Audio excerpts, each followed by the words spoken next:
Normally, I wouldn't dream of dropping a smartphone from a meter high onto concrete, but when Doogee sent me the V30 to test out and claimed it's a rugged smartphone, I did just that. Will it survive? You'll find out later in the video.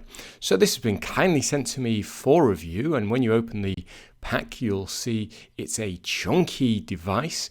This is an Android mobile, and it's a very specific type of phone. It's one that you'd find really heavily used on building sites. They go down very well there because, of course, if you drop your phone or something lands on it, you need it to be more ruggedized than something like an iPhone or other Android phones, which easily break.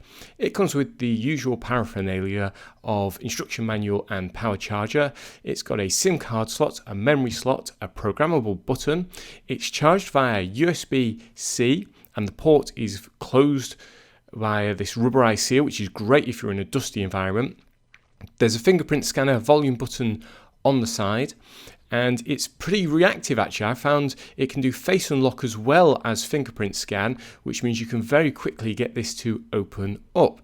The side button on the left is programmable, so you can have it set to do a screenshot, or if you double tap, it can do a sound recording.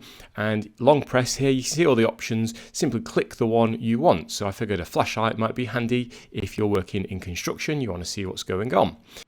The screen and speakers are very good on this, so if you're taking a break and you want to watch some of my other YouTube videos, you can do so, and rest assured they'll look fantastic and the sound quality is pretty good as well. It's nice and loud, so you're not going to have a problem hearing this in a noisy environment.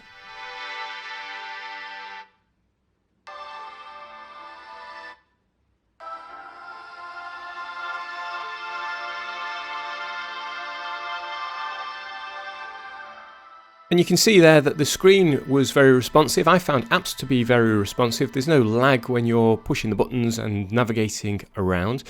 There's a camera included with this, and it does a pretty decent job. It's quite difficult to get my cat Willow in a decent shot because she's black, whereas here you can see the detail on her fur. It has a triple camera array. The bokeh option is okay, but you can see it's not quite fully cut out the subject. Video quality's okay. I've had cameras with better video stabilization built in. You can see it's a little bit shaky. I'm stood still. All I'm doing is rotating around, yet it's getting quite a lot of shakiness there. But the main key stat you want to know is that the main camera is a 108 megapixel Ultra HD camera.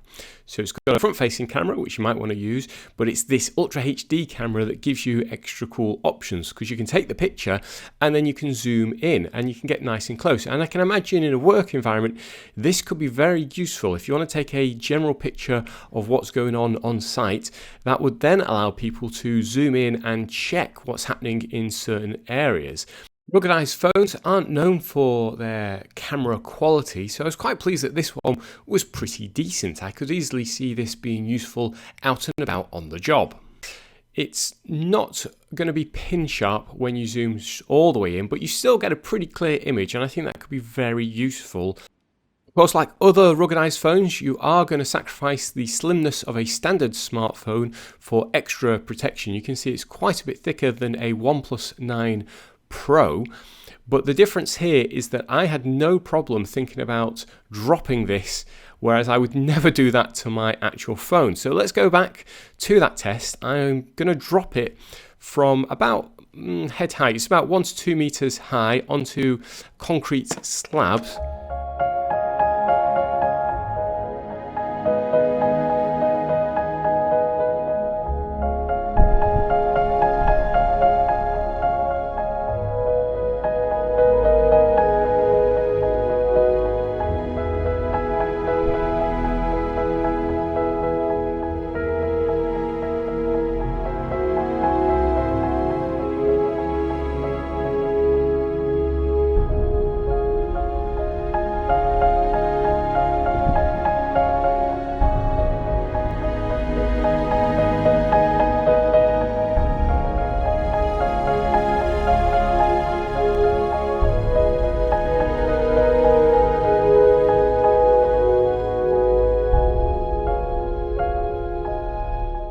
You saw there it took quite a few knocks, but there's actually very little damage. It's a little bit scuffed, and this will be where it had the main impact at the start, but you can see all the way around it's actually fine. And most importantly, the screen was also fine as well. There was actually no problems with the screen, so the outer protection has done its job.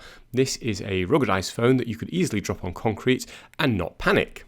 It's got Gorilla Glass 5, and here are the other key stats that you'll want to know, because this is also an eSIM enabled phone, which is the first time I've tried that. It's running Android 12, it's got NFC, it's IP68 rated, so it will be fine if you drop it in water.